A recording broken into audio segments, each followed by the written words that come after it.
What is up, ladies and gents? It is your friendly neighborhood BJJ podcast, Rafa Sparza, and we are coming to you with a live episode of Running the Gauntlet. I hope that you guys are having a great day, and I'm seeing some friends join us, including Bujigatami, who, by the way, has the best PowerPoint game in the business. Don't let anybody tell you otherwise. Props to Brian. He was watching some festivities earlier this week. Perhaps we will talk about them. And what is up, Chimp Bijitsu, whatever you want to call that. That is totally cool. I appreciate that. I have no idea what it means, but I appreciate you guys for tuning in. It is Monday, January 29th. We have topics in front of us. Why don't we go ahead and take a look at what is on the board here today? Now, here's the weird part. You can tell I've done a test because they're all spotted off. So we're going to put them back on. This is how you can tell the magic of live television. This is how you can tell we did test runs today. So the board looks a little bit different than it did last week. We made some improvements based off of the intellectual property that we were able to get off of this. We took a few minutes, we regrouped, and I feel like this board looks a little bit better. But this board isn't just what we're doing here today. We're also talking about some of your questions that you've got. I have an interview in 27 minutes. So you have me at least up until then. If not, maybe just a hair or two, just like right before, so I can get it organized for that interview. All right, guys. I guess it's been a busy weekend. You probably want to get to the topics at hand. So if you're in the comment sections, tell me which topic you want me to start with, and we'll go ahead and get to that topic. So I am looking at you guys who are tuning in live with us right now. Where would you like to start? And while you're about to tell us where we should start, I'm going to go ahead and start with this. If you like this show and you want to support us, you can go join us at hi.page/grappling hour. And you can see our interviews 30 days before anybody else. What do you get with that? For $5 a month, 30 days beforehand. And for a few extra bucks more, you can see extra bonus content that's not available anywhere else, including technique breakdowns, as well as major little bonus interviews that we do with some special guests here and there, and a segment where people roast my competition footage. So that's what we got for you guys. All right, let's get straight to it. We're going to go ahead and I got sent a note via DM. They want us to start with 100K. So here we go, 100K. It seems that the norm this week is 100K in jiu-jitsu. Big shout outs to our friend over at the PGF, aka Big Man, Brandon McCatherine, and his group of folks. But he's not the only one. Star-Lord Josh LeDuc has been working hard with Sapatero to bring us a tournament that will give the winner $100,000. So I say this not to brag about my friends, which I guess I am, but to also tell you guys this important key detail. These guys have been grinding, working their asses off, and now it seems like 100K is kind of that entry level to get to that good level of a tournament that people should be giving their time to. I'm telling you guys, if you're not supporting them, you're making it near impossible for us to continue doing big things. So shout out Star-Lord, shout out B-Mac and his crew, Keelan, and all of the new partners that are coming along. I can't wait to be a part of those. So that's what you have right there. And what you might have heard in the background was we do have a timer. So the timer in the background will let you know how much time the guest has. They may not be paying attention to what is up here for our clock, but we want to make it so that people get used to answering within that minute's time, because TV time be important and hard to replicate. So we got that going on. Let's go back to the board and see where we can go to our next topic. And see, now it's blacked out. See? This is what happens. The board comes with a few little gadgets and a few little knickknacks that we're able to make big things happen. By the way, I was sent this on over, and I will mention it when we get done with the health topics here. But I do want to tell you guys, yes, if you do send me comments, even in DMs, I do try to keep an eye on them. So I will try to integrate them as we get a little bit further in. But why don't we go to our second topic over this way, and we will go to our second topic, which is them again. Here's what them again means. I mean, clearly, if you read it, you know exactly what it means. It means we're seeing the same thing over and over again that we didn't think we would have to replicate. Yeah, we're obviously talking about Biden and Trump. No, we're not. We're not going to bring that up. Okay, we weren't talking about that. Let's get to the real topic. The real topic is a matchup that was so destined that we knew it was going to happen again, no matter what we could possibly do. And that's the Chiefs and the 49ers. No, wait, I wasn't even talking about that one. What's the one I was supposed to talk about? There we go. A matchup, yes, that was so predictable, yet we knew it had to happen. And yet, if it didn't happen, we would have raised hell. Cody and Roman Reigns. Yeah, 2024, book it right now, is the year of matchups. Specifically, rematches. There you go. I don't understand why we have to keep doing these things, but I'll tell you this much. When you saw all three of those things for 2024, we're just getting a reboot of matches that we've had in the past. So get used to it. It's where we are in this world. And they say Hollywood can't come up with new ideas. Y'all can't come up with new ideas. You like the old ones. You'll give them plenty of your money. All right, we're going back to the topics here. Yeah, let's just rip the Band-Aid off on this one. All right, we're going straight to Vince. All right, what can we say?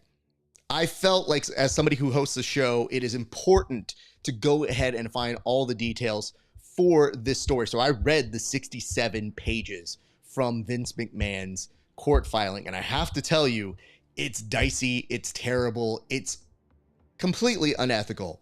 Having said that, and starting to stop plenty of times, I can tell you this. How the WWE did not have a comprehensive answer, or at least give Triple H a prepared statement to go ahead and read when he was doing a press conference, where the people did ask them freely, it was entirely disappointing. And more importantly, we're at a point now where those allegations are too real that I think for both AEW and WWE going forward, they need to have a press person step in, write a statement, have them read it up top, then take questions. Because if they let them go off the cuff, it's not cutting it. It's really, really bad. All right, that's where we are on that one. I would also tell you guys, if you are going to read the full 67 pages, you will get a look into some of the horror stories behind that one. But I want to bring this up before I switch topics. I know a lot of people are wondering what the purpose of this is. Well, due to the anti-trafficking legislation that the Biden administration has written, it does seem that those NDAs may be classified as essentially non-binding. What makes it even more non-binding is the fact that Vince didn't even pay on those receipts. So had he just paid the NDA, it could be a very different story. I don't know. Maybe he just got away with it for a little bit longer on that. But if these allegations are true, and you do need to take them very seriously, it could open the door to other folks who have NDAs with Vince McMahon. So this is a very, very big deal. And I would highly encourage you guys to at least be familiar with this case, because it may show how cases in the future address NDAs, at least in our sports realm. So there is that. But he's resigned. So he's gone, right? I put up a poll and I asked you how many of you thought it would be like either Vince is out or he's like a horror villain who will find his way back in. And an overwhelming 3-1 of you think he'll find his way back in like a horror villain. So I don't know how much stock you guys have in seeing justice see the light of day here. All right, guys, in the comment section, tell me where you would like to go next. Our remaining topics here are Pit Fighter, Euros, and Kade. So I'm wondering which one you guys want to talk about here. I know where I kind of am leaning, but I will give you a half second to do that. And remind you guys, if you like this, you can like, comment, and subscribe on all of our stuff on YouTube. We'd love it if you become a subscriber. We're trying to get to 1,000 subscribers on that very quickly. So we would appreciate it. And just drop us some lines in the comment section. It always helps our little show here, and we appreciate all of you who do. All right. The DM that I have here says, why don't we go with Pit Fighter? And I will. I'll oblige. Pit Fighter it is. It's not just a classic video game. This weekend, it was a very real presentation for the grappling arts. The good folks behind Karate Combat decided to make an adjustment. The pit that they have, most of the people do their excellent karate against one another, is now being used for a different purpose, to hold grappling matches. And I have to say, after just ingesting a little bit of it this weekend, kind of a fan. Here's why. I think it addresses a crucial issue within the sport of grappling, which is that most people go out of bounds, and sometimes even on the floor, or worse, the hard jersey carpet, which we don't know what kind of disgusting things are on that. Let's be honest. Having said this pit did seem to give us a way to make sure the action stays contained within a certain area, and I'm all for it. So I'm very intrigued to see what the good folks over at Pit Submissions continue to do. Shout out them. Keep up the good work, you guys. And we'll be watching. So yeah, if you guys haven't had the opportunity to go check it out, it did look very odd to see 3 random matches happening on there, but it did gather some attention and some important of note kind of headlines over the weekend. So shout out to them. They made something that I didn't have in my head or my bingo card imagined. So I would tell you, keep an eye on that. We have 2 remaining topics here. Again, looking for where you guys would like to go. I am very amicable to hearing our friends who are in the comment section or at least watching along live with us. And again, thank you so much for staying with us right now. I hope you like the new way the box looks. We reformatted everything after last week. We took a look at it. I took another stab at the graphics, and I think we're at a better presentation than we were even just a week ago. So shout out to all of you guys who are joining us right now. I think we will now adjust to another topic. And just so you know, we are looking to do this very format, this game, this thing, this presentation with guests in the near future. So it's coming. We're building to it.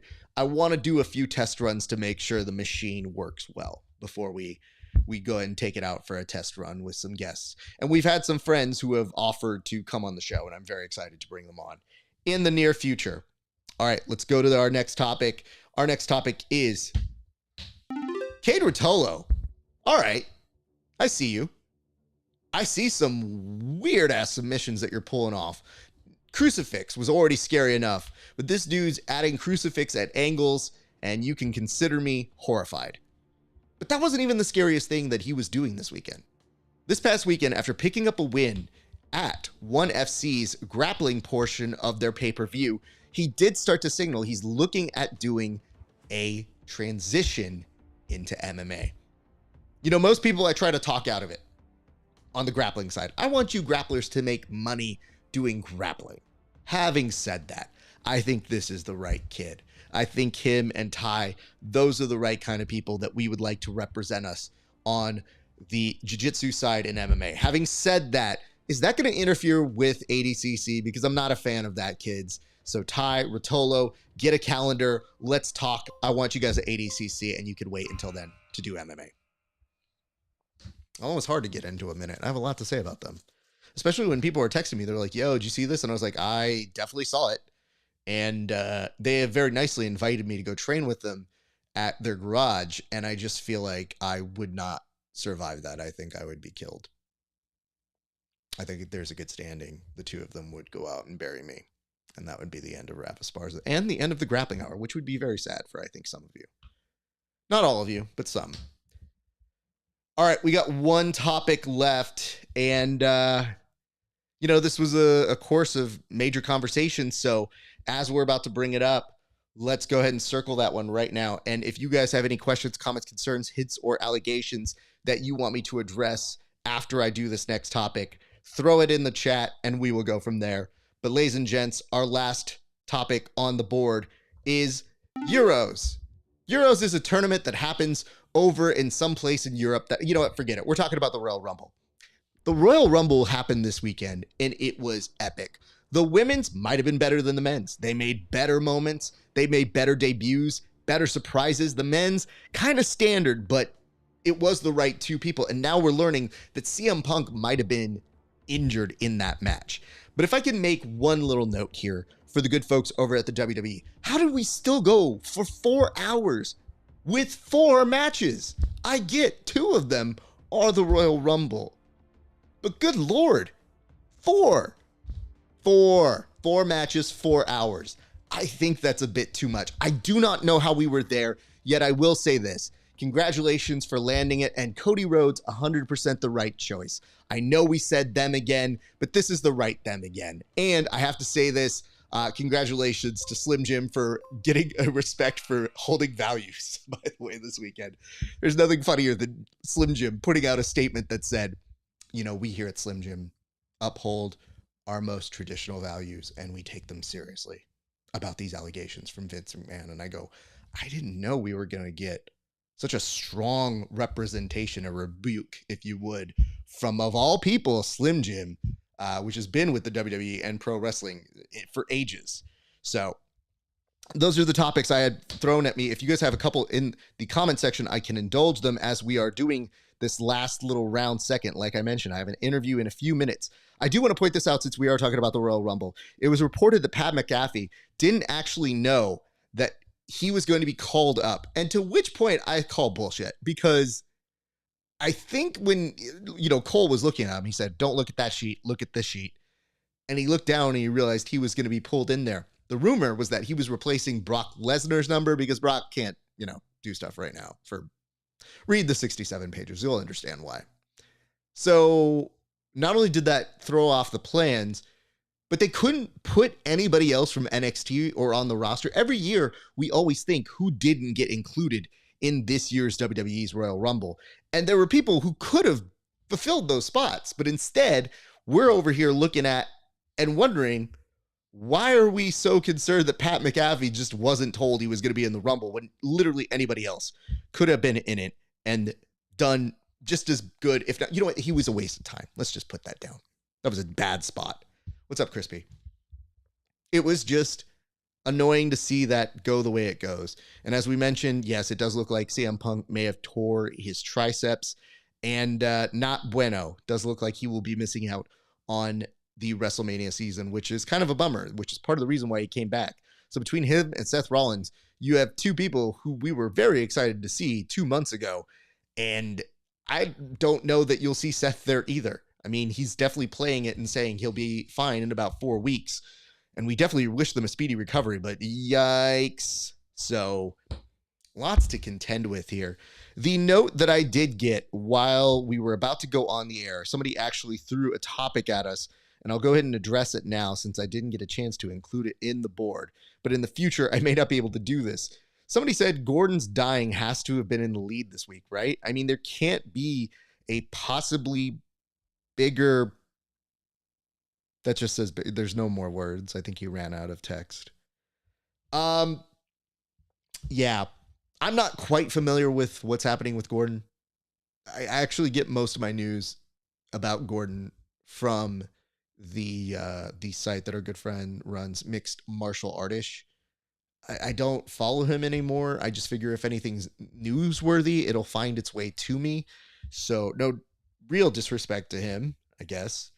But yeah, you guys can tell me. I figure if it's going to be something important, you guys will just message me and let me know what's happening.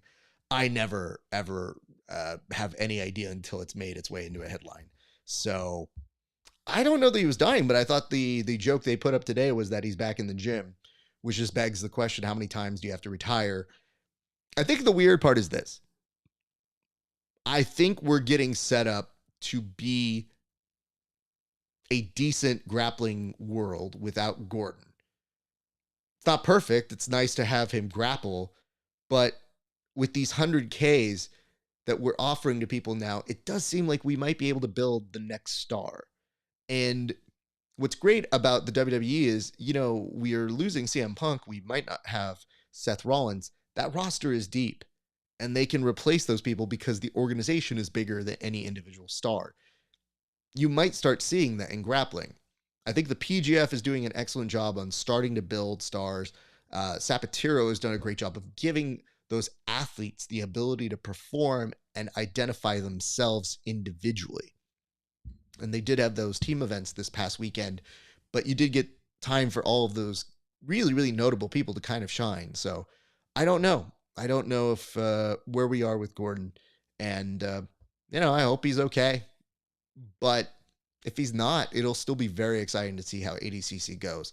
The only thing that's up in question is if we'll end up getting the super fight for this year's ADCC. So, he said he was going to take everything off his plate except for that. And we'll see if that's something that he says to or if he starts modifying that. So appreciate that question. Last couple seconds here. I will take any remaining questions that you guys have. we have Officer Grimy is going to be interviewed by me in just a few minutes. That will not be live, but that will be available to all of our subscribers within the next week or so. And then it'll go out to everybody 30 days after that. So very excited to do that interview. Officer Grimy, of course, came to a lot of our attention when he opted to do a reverse using his legs for an EBI overtime at the main character jiu-jitsu organization, which I know it sounds odd to imagine, but it was even odder to watch happen live. So I definitely want to get his interpretation of that. And he's somebody who's very active on the competitive scene, so I will enjoy getting his notes and his feedback from that. So here's what I'm looking for in the near future, you guys. I would love it if you could give us some feedback. Let us know what you like. Let us know more of what you'd like to see. And then in the comments or in any DMs that you got for me, tell me who you want to see on the show in the near future. So when we go back and we look at this episode, we'll definitely take notes. We're going to keep revising and keep going and keep making adjustments as we are there. So we appreciate you guys as we are in what we call our R&D phase, our research and development phase. A couple quick reminders before we get on out of here. I want to tell you guys, thank you so much for tuning in today. And you can watch all of our interviews. They go on our YouTube page 30 days after. So if you want to watch it for free, go to YouTube, like, comment, and subscribe. And if you want to comment here, comment on the news item that I missed out on this week that I needed to have talked about, because I definitely will be missing some, considering the board only has 6 options per week.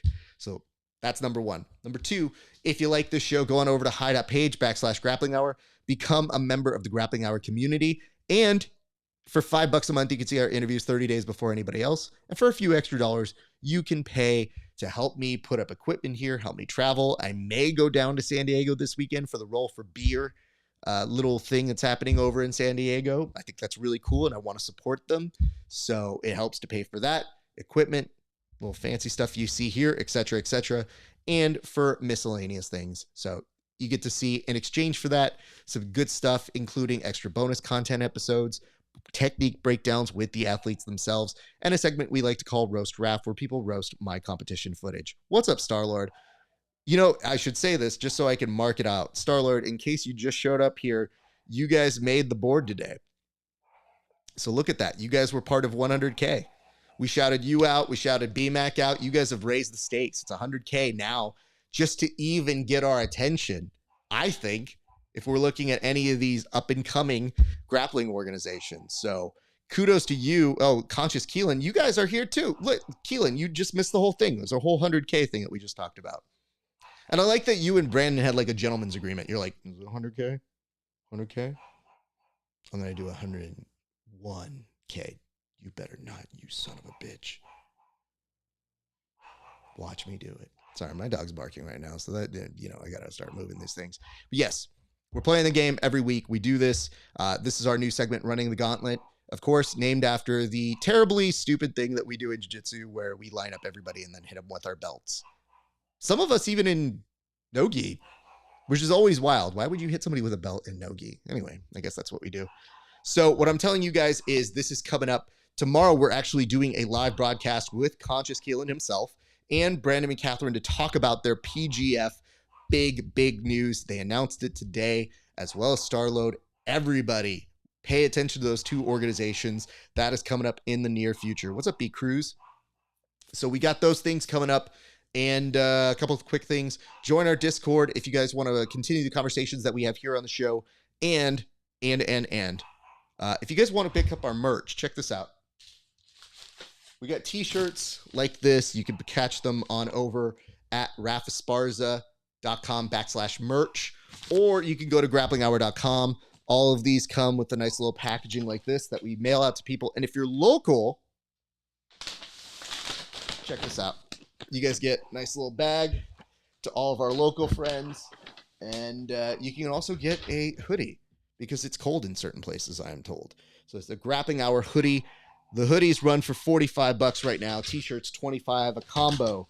You can get them together for the low price of $60 plus shipping and handling. So I'm saying if you want to support the show, you can do those things, and we very much appreciate it. So that's what we got for you guys today. I think that's going to do it for us here on the show.